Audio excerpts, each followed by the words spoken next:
Yeah, well, we can make that happen. This will be fun. All right, so we are now live on Facebook, Twitter, Twitch, and also YouTube. YouTube Live. That's where we're live. We're live everywhere with these fine gentlemen. We're bringing you a little taste of Colorado this evening on our quarantine drinking team series. This is at least a month into this. I think we've been doing this every single night during the quarantine, bringing you great new people, whiskeys, all sorts of great stuff. Tonight, it is Sean Smiley, founder and owner of State 38, and Don Hammond, owner and managing partner, State 38. They're in Golden, Colorado. Cheers, guys. Salute. Cheers. Yes, I'm already tasting some of your delicious Scottish peat smoked whiskey.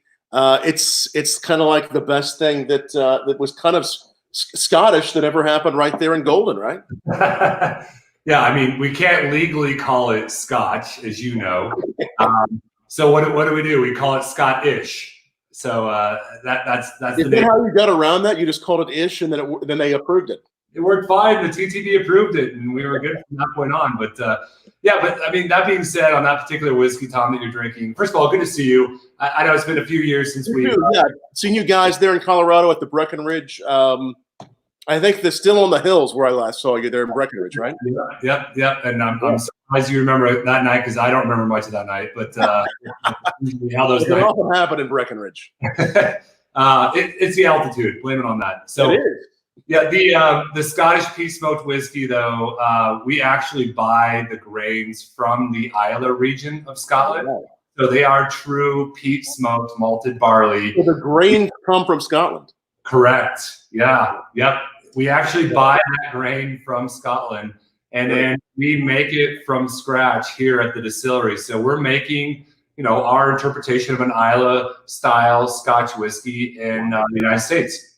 Right there in Colorado, and so the grain starts in Scotland. It's been peated there. Correct. Yeah. Yes. And then you're putting it. What's the rest of the process like? You're putting it into barrels for a little while, and yep. So we mill that grain up. We mash it. Obviously, we do the saccharification, the starch conversion, the sugar. We then do the fermentation. We do a double distillation. We do a stripping run, and we do a finishing spirit run. And then that resulting spirit we then put into used State 38 bourbon barrels. I'm gonna go ahead and tell you all right now, I made a huge mistake. We're 7 years in business, and for the first 3 to 4 years, I was using brand new 53-gallon North American white oak barrels for the Scottish peat smoked whiskey, and it sucked out all of the smoke and the peat. Oh wow! An Islay style Scotch, beautiful. It turned it into kind of like a leathery component, which wasn't bad. I mean, we still sold the product. It was doing well. But the batch that you have in hand and the batch that we've released for the past 6 months and that we're releasing batch number 10. Yeah, for the foreseeable future is with the used bourbon barrel. And there's really something to be said about using a used barrel for a peated smoked whiskey to retain that smoky, peaty component into the final product. So that smoke goes away in the new barrel, but in the used barrel, like they do in Scotland, it stays. It's almost like the Scott folks knew what they were doing. So they knew. They had this figured out, and it goes in there for how many years? So for us, we're at 3 years. Nice. Yeah. It has some really bold flavors, and you get that barrel that peat. It's very nice, but there's also a nice rounded sweetness towards the end. It's very approachable. I mean, it's one of those things. If you like big scotches, you'll like it. But also, if you don't always do a lot of scotches, the sweetness towards the end really makes it balanced. I think it's very nice. Well, thanks. Yeah, I did a pilgrimage to Islay about 8 months ago. I played St. Andrews, which is why I brought this. Nice. Yeah, shirt. Did you drink a little of your Scottish whiskey you played? Yes. Yep. Played some golf while I was out there. You got to play golf, but also visited Lafroig and Ardbeg, Lagavulin, and I think that was kind of a really nice pilgrimage to reassess and reconfirm that we're on the right path to make a true Islay style Scottish peat smoked whiskey in the U.S. And so I think we're getting there. I appreciate your compliments. We're always trying to improve. We're always trying to get better. I think any distillery that says they're not is lying through their teeth, right? We want to be better all the time. We want to make a better product, and we're very proud of what you have in your hands right there, because we feel like these last few batches of our Scottish peat smoked whiskey are, I would say, comparable to a true Islay style Scotch. Yeah, it's really beautiful, and just drinking it, you would think this is a Scotch. I mean, this is what it feels like, tastes like, and people who want to find this, again, we'll talk about a lot of your products here, but people who want to find this particular one, where can they find it? Or if they're watching from home, where can they order it online? Yeah, so currently Colorado. Yep. Colorado liquor stores. We don't have the online distribution, unfortunately, or national distribution, but you can purchase it from Colorado liquor stores, or you can purchase it from our tasting room. We are doing that very cautious, safe, one in, one out, distancing system of bottle sales right now. So people can stop by in Golden and pick it up from you as well. Correct. Right. Yep. Exactly. Yeah. And Don, I see several bottles there near you. What are we looking at here? What else do you guys make there? Back there. We make 4 different whiskeys. The Scottish Peat is one of those. We make a bourbon whiskey. We make a straight rye and a straight wheat. Those are the 4 bottles you see up on the counter there. Yep. We also are one of the most unique distilleries, not only in Colorado, but in the United States. So we make an Agave Spirit. Again, it's our tequila, but we can't call it that because we make it here in Colorado. But we do source our Blue River agave from Jalisco, Mexico. It comes from Mexico. We do. Yeah. We actually just 2 weeks ago, we were distilling our agave and bottled some Blanco, and actually are putting probably next week some of that. I think it's about 125 proof Reposado into our old bourbon barrels as well. So we do Reposado is a very good Reposado, and then our añejo is really drinks more like a whiskey. It is on new oak. What we're selling right now is technically can be an extra añejo because it's actually over 3 years. But we have a lot of folks that come in and say we don't like tequila, and we offer them our Reposado, our Blanco, and our añejo, and they're instant converts because it's really a good, sweet, clean tasting. Agave Spirit. Agave Spirit. You can't call this one tequila-ish like you can the Scottish, right? I looked for the name. I couldn't get the name, so we just call it an Agave Spirit. That works. Yeah. But we make in the tasting room, we make a pretty good margarita too. Oh wow! We did do a virtual happy hour 3 weeks ago when we featured the margarita, and Sean, after many years, gave up his recipe. So that was a struggle. It was a secret recipe, and then he let everybody know.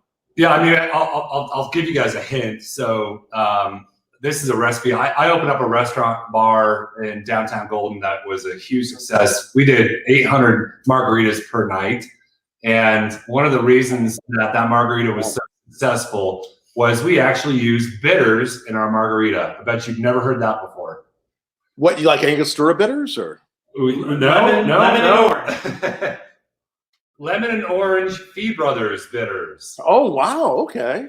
You put lemon and orange Fee Brothers bitters dash in your margarita. It turns that margarita into a completely rounded, more complex, beautiful finished product. So a little bit of the lemon.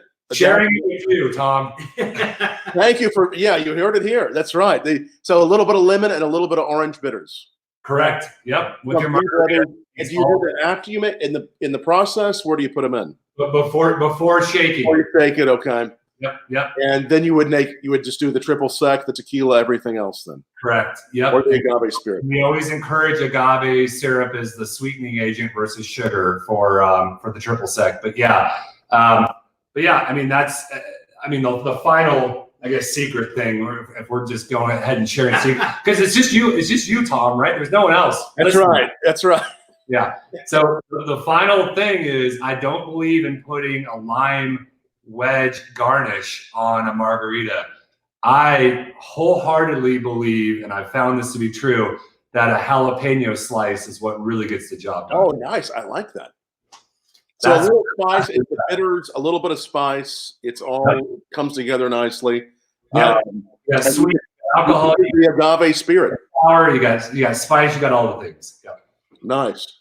Yeah, lots of great folks watching. I'm seeing some of our friends actually from well, we were just mentioning Breckenridge, the Still on the Hill. Some of our friends from Breckenridge watching. Litch is watching there, and someone else. Yeah, he's watching, giving us a thumbs up. Another friend from Colorado says they make a great smoked old fashioned there at your bar. Yep. That's one of our specialties. That's a very another secret recipe. You want to give it away?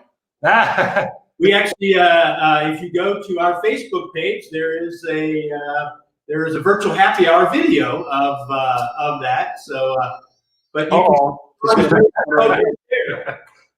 yeah, we've got the nice smoker that we use. Ooh, that looks good.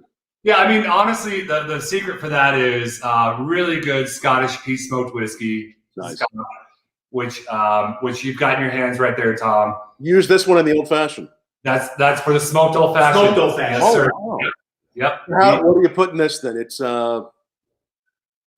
we use that. We use simple syrup. Right. We use a little bit of amaretto, actually. Ooh. And then we use the chocolate bitters, and then we finish it off with that smoking machine on top that you just saw. Nice. Yeah. Very nice. You guys got some creative cocktails and some very creative whiskeys. Really like it. Did somebody else? Oh, somebody else said love State 38 there. Jesse Falk Smiley said that. Oh, yeah, my last name's Smiley, so you figure that out. Do you know Jesse? Yeah. Jesse's, and there's a picture of someone that visited Ardbeg there. So there's a shout out to you there for Love State 38. A lot of great fans that you guys have, and we're glad to have all of you watching. If you have any questions for Sean or Don, ask them down below. We'll be here for a little while taking your questions, having a great sip, and we do this every night around 8 p.m. where you're watching it now, Eastern time. And what have things been like? So let's talk a little bit about. We'll talk more about your spirits in a moment, but during COVID, what's been happening there? I understand you guys have been up to some really great stuff there. Yeah, like all bars and restaurants around the country, certainly here in Colorado, we've had to shut our tasting room down, which really has been tough. But it's been, I mean, we're certainly commiserating with everyone in that regard, but we really miss having the people in here. So one of the things that we did, especially with all the bars shutting down, bartenders have been such a key part of our success in recommending our products and pouring our products. So we decided that any bottle sales during the course of the quarantine, a portion of those proceeds will go to the Colorado Bartenders Guild for their relief fund, just to kind of help them out as in our way as best we can. So that's great. That's great you guys are doing that, because there's a lot of people in. Well, it's a big hospitality state, Colorado is, isn't it? Huge. Winter and summer. I mean, a lot of folks kind of focus on the skiing season, but I think that the tourism during the summer period of time is actually probably as great, if not a little greater, than even in the winter. So yeah, we have a huge tourism, huge hospitality, lots of bars and restaurants, and all those folks are at home, kind of sitting around like we are. So we love our bartenders in Colorado. You guys are amazing, and we're going to do what we can to support you guys. So much love. And, as Don said, all bottle sales percentage are going back to you all. That's wonderful. And we appreciate and really want to get you guys back behind the bar, because we miss the wonderful cocktails that you all are making right now. Yeah, it's so important, and we miss those. Ladies and gentlemen, and such great people. And of course, I get out there, Colorado, usually once or twice a year, and so many great friends I've made, like State 38, and going to the Still on the Hill, meeting all the distillers, and seeing so much great mixology and creativity, and just the way the whole distilling scene has grown in Colorado. How many distillers are you guys, or distilleries are you up to now? 105. It's amazing. That's so incredible. And you all have been at it again for it's about 8-9 years. You've been at it. Coming up to 8 years. Yeah, coming up to this month. Actually, yeah. Yeah, and so how have you all seen it grown in those years? It's grown. Grown in a big way. It's grown year over year, right? So we found a really interesting niche business where we make a Scotch, right? I'm putting that, by the way, y'all see the quotes there, and we make a tequila. So we're kind of differentiating ourselves and finding that white space. It's really important to have a white space, Tom, so that we can play in our own playground without being concerned about some other folks that are playing in that same turf. So where does State 38 fit in the world? We fit in the world by making spirits that traditionally you wouldn't find produced in the United States. A Scotch, a tequila, an absinthe, really, in some regards. So, and we take that challenge on, and we try to do as best as we can to keep it as true as possible. We use no artificial flavors, no artificial colors. There's no sugars added, all that stuff, right? We're actually hand milling all of our herbs and botanicals, and we're doing it, in my humble opinion, the right way, and the way that any craft distiller who calls himself craft should be doing it. Right. No, you're doing amazing products. Someone actually just asked, we were talking about cocktails. I want to make sure I put this question up. What is, in all the cocktails, what is your favorite cocktail that you got there? That's like asking who's your favorite child. Who's your favorite kid? I don't know. Depends on the mood. What's your go-to right now? My go-to is a Manhattan typically, although old fashioned is pretty far up there too. So cool. And for me, right before this call, I had a Sazerac. So nice. You made that with your you have the absinthe, we have the rye whiskey, and we have the absinthe. So and we have the bitters and the sugar, so we're good. Nice. You were showing me earlier the line of products that's the absinthe is. It's called, is it the damn good? Hey Tom, can you cuss on your yeah, of course. Yeah. Right, so damn good it is. Good, yeah. So damn good. I don't even know where my camera's at. Yeah. Good. So those are the ingredients on it right there. Yep. Yeah. It's actually like quite literally listed on every bottle. All listed there. We describe. So damn good absinthe, damn good gin, damn good vodka are products that we make that are damn good. Yep. There you go. But also extremely affordable for the market for high volume sales. So again, when you buy an absinthe, a real absinthe that's using no artificial colors and flavors and any of this stuff, actually hand milled fennel and wormwood and star green-in-this, and then we finish age it with vanilla beans and hand-picked Colorado mint leaf. That kind of process, a lot of our partners, our friends, admittedly, in the distilling industry, they charge $70+ for that at 110 proof. But damn good vodka is $25 retail. Absinthe. Wow. Sorry. Damn good absinthe. Sorry, damn good absinthe is $25 retail. $25. Wow. Yeah. And under that same product line is your gin as well. Yep. Our gin and our vodka. The vodka is just a very clean, very crisp product. One of the things that we do a little differently with our vodka is we filter it. A lot of folks filter, but we use activated carbon made from coconut husks. Oh, wow. So it does impart a little kind of a sweet taste. And to Sean's point, $16 retail. And most folks that have had our vodka will tell you that it rivals many of the very expensive vodkas. So we're very, very proud of that. Right. Our gin is not your traditional gin from the perspective of being very botanically forward and very dry.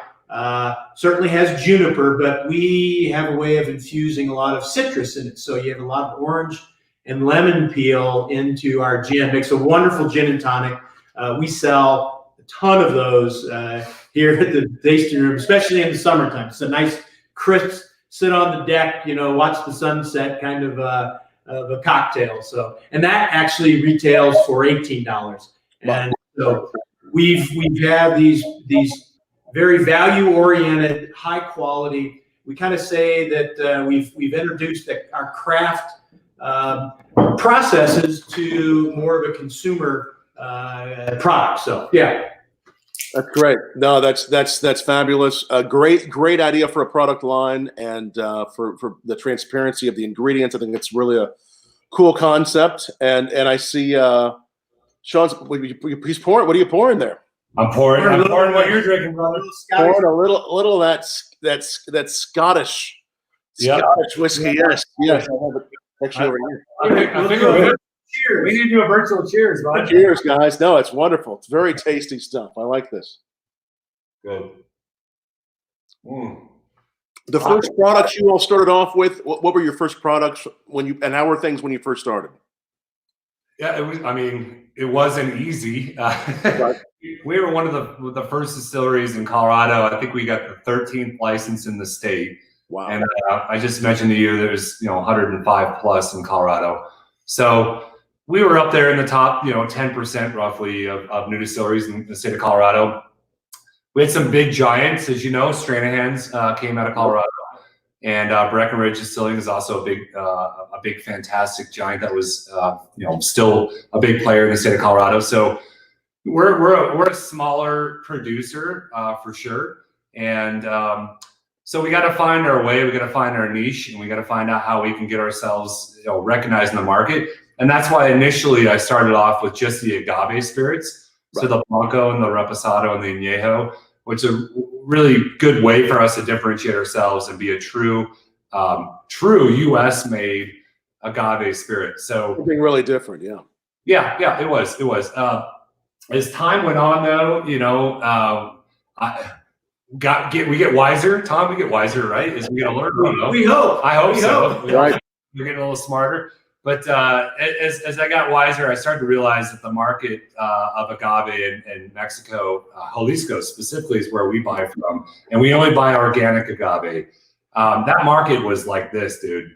It was, depending on the month, what pricing I would get from my suppliers in agave. It could be, here one month and then here the next month. It was completely inconsistent. So from a business model, we had to, do what a lot of distilleries do, which is go to grain. Right. And so we started making whiskeys, and that started 5 years ago.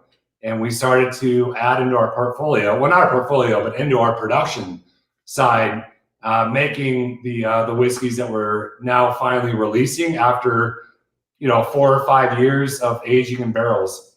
You can kind of see in the background, a couple of barrels here on the wall here. But actually, the entire wall for a good, 50 feet is nothing but barrels. So we have a lot of barrel storage. We've got a lot of whiskey that's sitting on barrels, and we've diversified to go still supporting the agave spirits because they're really important to us, and we have a customer base that really loves our agave spirit.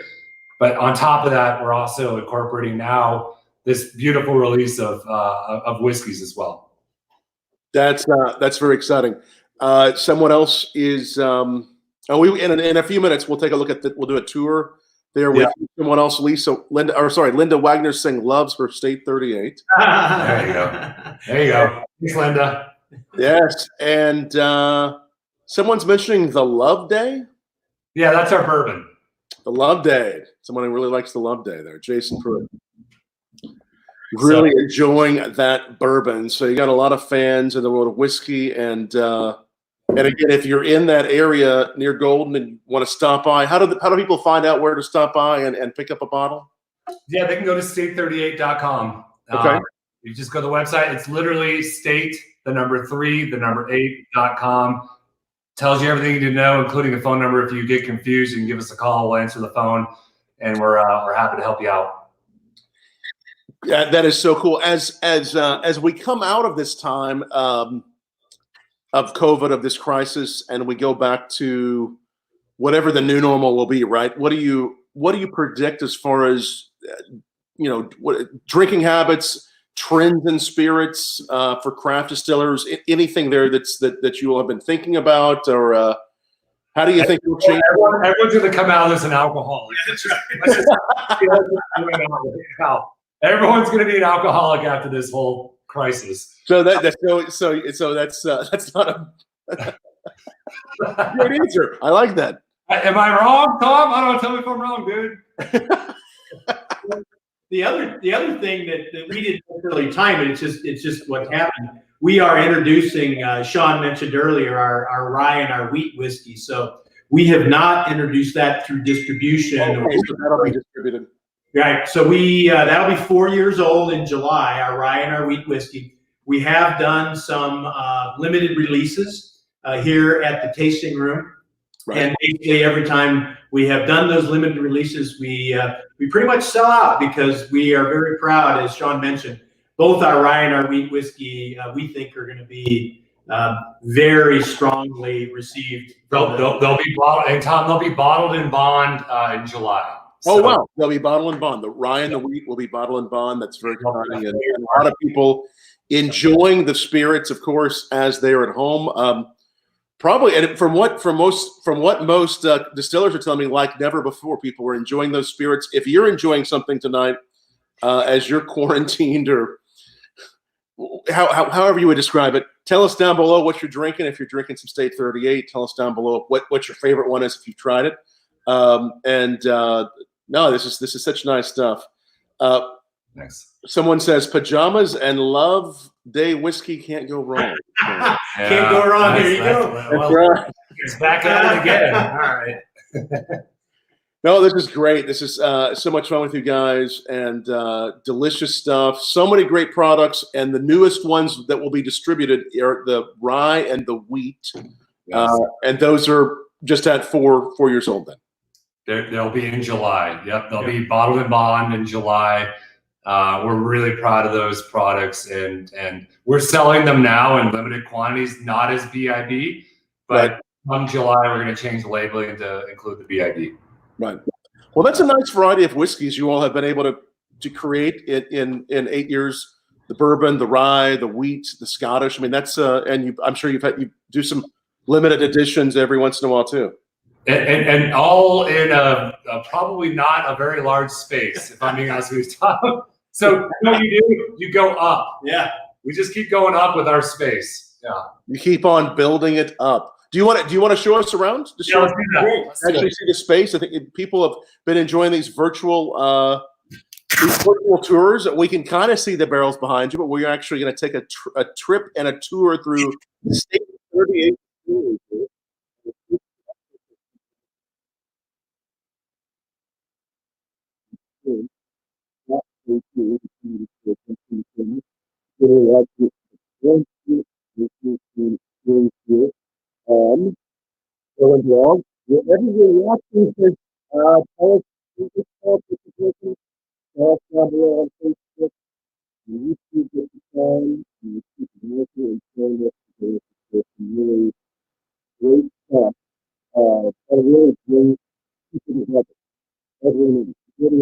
Back with them, and here they are. We're back. Hey, we're back. A fat finger mistake. All right, there they are. Sorry about that. Wait, this is a Microsoft. What is this?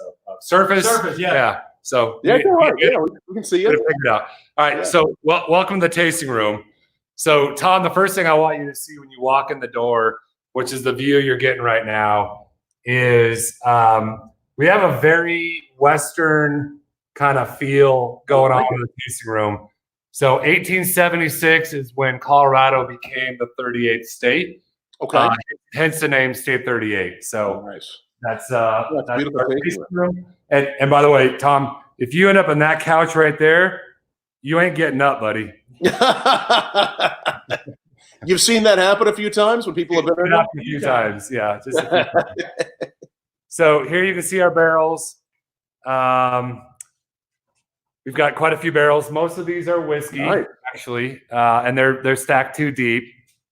And then we've got our damn good product line. Actually, we're getting ready to do a pretty big distributor order that we were actually bottling gin the last 2 days. Bottling gin heavily today, so that's a lot of good gin. But so Tom, this is our still, and Tom and gang, I should say. Yes. So I actually built that still from scratch from a used. God, I gotta work on my finger. It's hard when you're looking at a camera to see your fingers are at. There we go, right there. So that's a used milk pasteurization kettle that I got from a farmer outside of Chicago, Illinois. And I then took some copper sheet metal, rolled those copper sheets into those tubes that you see above there. And the rest is basically Home Depot copper pipe and fitting. So cool. Literally built a 250-gallon still from scratch. You built that? I did, yeah. And then this is our mash tun, which is a 550-gallon stainless steel kettle. I took this idea from Corsair. So I don't know how well you know Corsair. Yeah, they're good guys, yeah.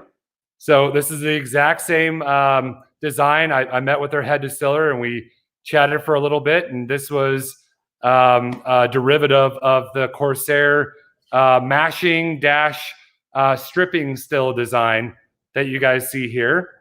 And then, yeah, I don't know, man. We've got our vodka filter right there hanging from the rafters. Oh, yeah, this is what we want to show you guys. So just to prove to you guys, we're not messing around here. What you're drinking right now, Tom, is legitimately heavily peated malted barley from the UK. You see the United Kingdom emblem there on it, and that's where it starts. That's amazing. And that's a real commitment of building your. How long did it take you to build that still? It took me from start to finish about 18 months. Oh, did we lose you? Once again, you kind of cut out. Yep, it took from start to finish 18 months. Wow. So that's your main still.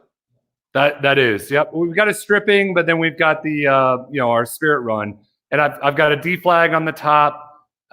We've got 6 different columns on it, bubble plate columns, and there's a condenser that you can see on the right hand side. But yeah, dude, this is the real deal, made from scratch. Craft distilling, kind of stuff that we do here. We're not awesome. Buying Vendômes and the really fancy expensive stuff. I mean, don't get me wrong, I wish we could, but instead we're actually making it from scratch, and that makes our spirits pretty unique. Yeah, it does. There's a real authenticity of building your own still and doing it all by hand, and then making the whiskey by hand, and how great it's come out. I mean, it's incredible stuff. And it's a beautiful distillery there in Golden. And again, when you guys open back up, people can do tours. They can come in and have a cocktail. Yeah, they can. Yeah, I mean, we want that as quick as humanly possible. So we want. Hey, there's Don. Okay.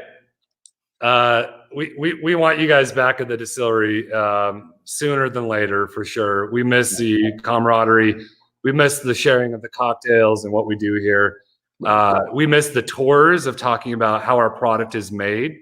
Right. But I mean, I think if you consolidate that, Tom, we just miss the people. Right. So yeah, well, me too. I mean, this is why it's been so nice to find great friends like you all to drink with every night on our series and have a sip, and then share it with great people watching, like Justin, who just said cool stuff there on YouTube, and Jesse and Courtney, everybody watching.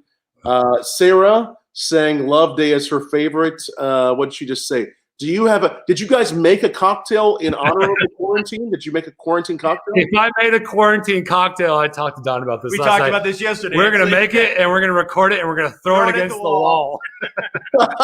Okay.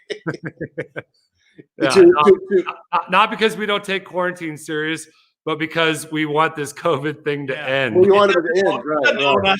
Yeah. It'll be the best cocktail you never drank. That's what it'll be. Yes, indeed. It'll go up in flames. But are you going to be doing more of those? You're doing some live streams too, where people can watch you guys making drinks and such?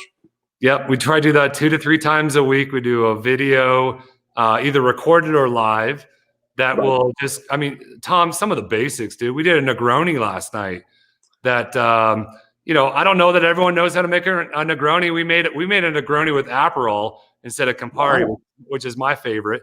So, we're just trying to have some fun and show some folks some different techniques for making cocktails. And, we're not trying to make it really complicated, but there's a lot of home bartenders right now.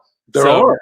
We want them to be encouraged to be creative, and we want to help inspire that creativity. And the more you practice and the longer this goes, the more we're probably getting better at it, like you said.